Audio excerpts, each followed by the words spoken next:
Alors la conscience, qu'est-ce que c'est? C'est toute la difficulté. Pour commencer, on peut s'intéresser à l'étymologie. Donc conscience, ça veut dire avec science, c'est-à-dire avec connaissance. Parce que la science, c'est la connaissance. Donc on peut s'appuyer sur cette étymologie, si vous voulez, pour dire que la conscience, c'est une expérience de connaissance. Et d'ailleurs, quand on perd conscience, on perd connaissance. Coïncidence? Je ne crois pas. Donc, si vous perdez conscience, vous perdez connaissance, et vous perdez cette capacité à faire l'expérience du monde, à connaître le monde, à avoir cette expérience du monde. Donc, quand on dit le monde, là aussi, c'est une terminologie plutôt philosophique. Ça désigne le réel, en fait, la réalité. Alors, les philosophes n'aiment pas trop utiliser réel, réalité, parce que c'est des concepts très fuyants. On va y revenir. Donc, on dit le monde, connaître le monde. Donc, quand on est conscient, on a cette expérience du monde. Quand on perd conscience, donc on perd cette capacité à faire l'expérience du monde, mais peut-être qu'on vit une autre expérience de conscience, justement, qui sera un état modifié. Et là, il y a des états très intéressants dans ces circonstances-là. Les gens qui sont dans le coma peuvent vivre des expériences extraordinaires, vous le savez. Mais quand on reprend conscience, quand quelqu'un parvient à vous réanimer, on va vous aider à vous resituer dans l'espace et dans le temps.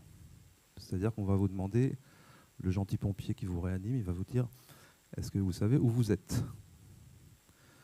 Donc la personne va dire, oui, je suis à tel hôpital, etc., bon, ou dans la rue. Vous êtes capable de vous situer dans le temps, donc c'est déjà dans l'espace, donc c'est une première bonne chose. Et on vous demande ensuite de vous situer dans le temps. On vous dit que savez-vous quel jour nous sommes? Et là, c'est plus ou moins difficile. Ça dépend si vous avez été inconscient pendant longtemps. Si vous avez été, par exemple, une semaine ou deux dans le coma, c'est plus difficile de se resituer dans le temps. Donc on vous aide. Savez-vous en quel mois nous sommes, en quelle année nous sommes, etc. Et puis si vraiment vous êtes perdu, on vous dit, savez-vous qui est président de la République? Et là, il y a des gens qui préfèrent retomber dans le coma, mais c'est un autre sujet. Donc la conscience permet de se situer dans l'espace et dans le temps. Il permet d'avoir cette expérience-là. Alors, ce qui est assez passionnant avec ça, c'est que qui dit conscience dit expérience. C'est vraiment le mot expérience qui est le mot-clé. Je fais cette expérience de la réalité, je fais cette expérience du monde. Et qui dit expérience dit sujet. Il faut qu'il y ait un sujet pour faire cette expérience, pour avoir cette expérience. Donc la conscience, si on synthétise un peu ce que peuvent en dire les neurosciences notamment, c'est la synthèse de nos perceptions, nos sensations, nos émotions, nos sentiments, etc., nos souvenirs, aussi nos rêves, notre imagination, etc. Donc tout ça, c'est ce dont la conscience fait la synthèse pour nous permettre d'avoir cette expérience de la réalité, d'accord? Et il faut bien comprendre que sans conscience, il n'y a aucun de ces éléments-là qui est possible. On ne peut pas penser, on ne peut pas percevoir, on ne peut pas ressentir, on ne peut pas sentir, on ne peut pas se souvenir, etc. sans conscience. Donc la conscience est ce qui permet tout cela. Donc on va dire que la conscience fait la synthèse de tout ça. Donc ça, c'est un peu la définition minimale que peuvent en donner les neurosciences. Mais, que peuvent en donner, pardon, les neurosciences. Mais il y a un aspect qui est passé largement sous silence, en tout cas qui n'est pas étudié vraiment par les neurosciences, parce qu'on commence à toucher un peu à la philosophie, c'est la notion de ce que ça fait d'être conscient, ce que ça fait d'être moi, ce que ça fait d'être soi, d'être vous. Et là, il n'y a que chacun qui peut répondre pour lui-même, si vous voulez. Donc il y a notamment un article célèbre qui est paru en 1974, qui est dû à un philosophe qui s'appelle Thomas Nagel, et qui s'appelait « Qu'est-ce que ça fait d'être une chauve-souris ?» Donc, vous savez que la chauve-souris a une perception du monde complètement différente de la nôtre. Elle perçoit le monde grâce à des systèmes d'écho-radar, etc. On appelle ça l'écholocation. Elle envoie des ondes et puis elle reçoit en retour un signal, ce qui lui permet d'avoir une perception du monde qui n'est pas du tout la même que la nôtre, mais qu'on peut imaginer grâce à cette connaissance qu'on va avoir de l'appareil sensoriel de la chauve-souris. Mais on ne va jamais pouvoir vraiment dire ce que ça fait d'être une chauve-souris, à moins d'être soi-même une chauve-souris. C'est la conclusion de l'article en fait, hein, c'est que voilà, on ne peut pas vivre l'expérience de la chauve-souris à la première personne. Donc c'est cette notion-là qui devient très importante, c'est l'expérience à la première personne. C'est ça la conscience, c'est ce que chacun de nous vit à chaque instant. Une expérience qui est donc subjective, nécessairement subjective. Et il y a une autre expérience qui là est une expérience de pensée, qui permet aussi de comprendre ce que c'est que cette expérience à la première personne. C'est une expérience de pensée, donc une expérience imaginaire, qui consiste à décrire donc le quotidien d'une jeune femme qui est chercheuse et qui est spécialiste des couleurs. Donc dans l'article dans lequel on parle de cette chercheuse, elle s'appelle Marie, et c'est une spécialiste des couleurs.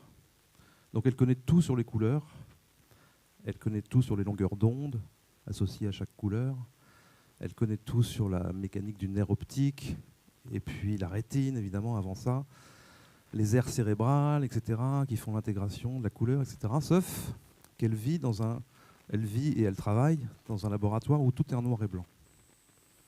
D'où l'expérience de pensée, parce que ça serait triste si c'était vrai.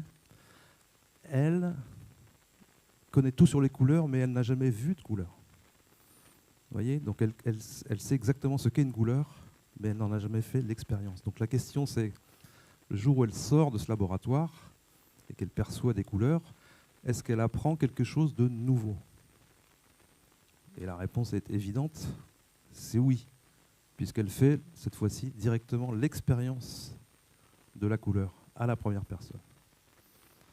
Donc vous voyez que cette notion du sujet qui fait l'expérience, elle est centrale, elle est cruciale.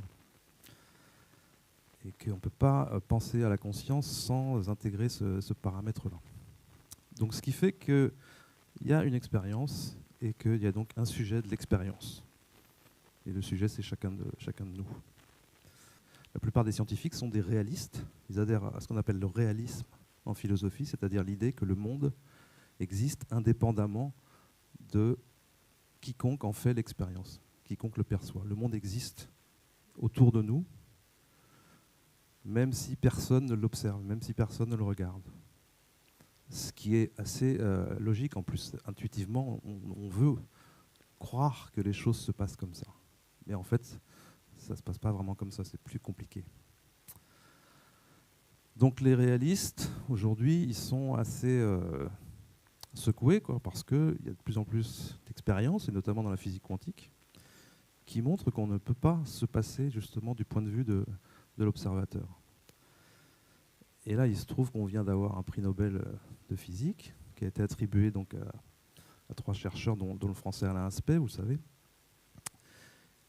Et ces 3 chercheurs sont les 3 chercheurs qui ont mis en évidence le phénomène de l'intrication quantique. Donc là, l'intrication quantique, c'est le lien entre deux particules, et ça ne concerne pas vraiment l'observateur, pour le coup. C'est des expériences qui datent des années 70-80, de toute façon. Mais donc le premier lauréat du prix Nobel, c'est un Américain qui s'appelle John Clauser. Le deuxième, c'est Alain Aspect, le français. Et tous les deux ont fait ces expériences-là à l'époque pour démontrer qu'en fait, ce n'était pas possible. Cette corrélation n'existait pas. C'était un débat qu'il y avait entre Einstein et Bohr, etc. Ils voulaient donner raison à Einstein et ils étaient sûrs que ça ne marchait pas. Et ils ont fait ces expériences pour démontrer que ça ne marchait pas. Or, ça marche. Mais le troisième personnage qui a eu le prix Nobel, là, c'est Anton Zeilinger, c'est un chercheur autrichien. Et lui, donc, il a fait des expériences aussi sur l'intrication quantique, mais plus récemment, il a fait d'autres expériences qui ont donné lieu à une publication dans Nature, grande revue scientifique. Et la conclusion de cet article, c'est que le réalisme n'existe pas, il n'y a plus de réalisme. La réalité n'existe pas, indépendamment de l'observation qu'on en fait, si vous voulez. Donc c'est une espèce de claque au réalisme, mais ça concerne les cercles un petit peu comme ça restreints de philosophes et de physiciens qui s'intéressent à ces questions-là. Mais la conclusion est irréfutable. Il n'y a plus de réalisme. C'est-à-dire que l'observateur est nécessairement un paramètre à prendre en compte dans ces expériences-là. Vous avez de plus en plus, parmi les philosophes contemporains, de gens qui, justement, rejettent la notion de réalisme, en tout cas ordinaire, l'idée qu'il existe un monde autour de nous qui est indépendant, qui existe en lui-même et par lui-même et qui est indépendant de notre observation. Cette idée-là, elle est caduque, disons. Alors, ils essayent de trouver des biais pour quand même réhabiliter l'idée qu'il y a un monde réel, quand même, quelque part, quoi. Il y a quand même une réalité. Donc on parle aujourd'hui de réalisme participatif, c'est-à-dire que le sujet, l'observateur, contribue à faire apparaître la réalité. Mais d'autres philosophes qui sont plus aventureux, on peut dire, eux réhabilitent ce qu'on appelle tout simplement l'idéalisme. Donc réalisme, idéalisme, c'est des termes en philosophie qui n'ont pas le même sens que dans le langage commun. L'idéalisme, c'est simplement la doctrine qui dit que à la base du monde, à la base du réel, il y a une conscience. La conscience est la base, c'est le titre de ma conférence, la conscience est le socle, si vous voulez, le socle de la réalité. Donc on a du mal à comprendre comment c'est possible, parce que forcément, on est tellement habitué à voir que le monde est constitué de matière, etc. Et si on se cogne dans un mur, on fait l'expérience de la matière et tout. Donc on a du mal à comprendre comment la conscience pourrait être le socle de la réalité, mais sachez qu'il y a plein de philosophes qui réfléchissent à ces sujets-là et qui proposent finalement ni plus ni moins que ce qu'ont pu dire les Upanishads indiennes, il y a 3500 ans, voire plus. C'est-à-dire qu'à la base du monde, et puis dans d'autres traditions spirituelles aussi, à la base du monde, il y a une conscience probablement unique d'ailleurs. On peut se méprendre, on peut se tromper, mais surtout, on peut se prendre pour Dieu. Parce qu'il y a ça dans les voies mystiques des grandes religions aussi. Si vous vous intéressez, on a parlé de la Kabbale, regardez dans le soufisme aussi. Il y a cette idée que, en fait, nous sommes Dieu, puisque nous sommes une émanation de la conscience primordiale. Alors c'est cette notion d'émanation qui est importante, parce que dans les versants exotériques des religions, c'est-à-dire de l'enseignement ordinaire, on parle de création. Or, qui dit création dit créateur et créature, donc dualité. Donc ça, c'est l'enseignement qu'on a au catéchisme notamment, etc. Mais dans les voies mystiques, et donc y compris dans la Kabbale, dans le soufisme, on parle d'émanation. C'est-à-dire que on n'est pas une créature, on est une émanation de la source, de même qu'il n'y a pas de séparation entre le soleil et ses rayons. Voilà une image qu'on peut utiliser. Le soleil et ses rayons sont une seule et même chose. Donc c'est intéressant de voir cette différence, qui sont des différences de mots, de concepts, hein, mais ça dit quand même des choses assez profondes. Hein. Et donc on risque de se prendre pour Dieu. Il y a des gens qui ont été écartelés, brûlés vifs pour avoir dit « je suis Dieu ». Des mystiques soufis notamment, dont les noms m'échappent. Mais bien sûr, c'était intolérable pour les autorités religieuses d'entendre des gens dire « je suis Dieu ». Mais la vérité, c'est ça en fait. C'est que nous sommes tous l'émanation d'une conscience unique primordiale. C'est la solution, c'est la version la plus économique, la plus simple de comprendre les choses en fait. Donc la difficulté, c'est aussi lié à la nostalgie de l'ailleurs peut-être, c'est que on oublie que finalement nous sommes un individu, un être incarné pour vivre une expérience dans un corps. Que ça a une raison, ça a du sens, tout ça. Si on vient vivre cette expérience-là, c'est qu'on a des choses à apprendre, on a des épreuves à traverser, etc. Et qu'il ne faut pas oublier ça. Donc la difficulté, c'est qu'on a toujours cette pensée binaire, l'absolu, le relatif, est-ce que c'est l'un ou c'est l'autre. Il faut arriver à concilier les deux, à sortir de la pensée binaire pour concilier toutes ces choses qui sont paradoxales en fait.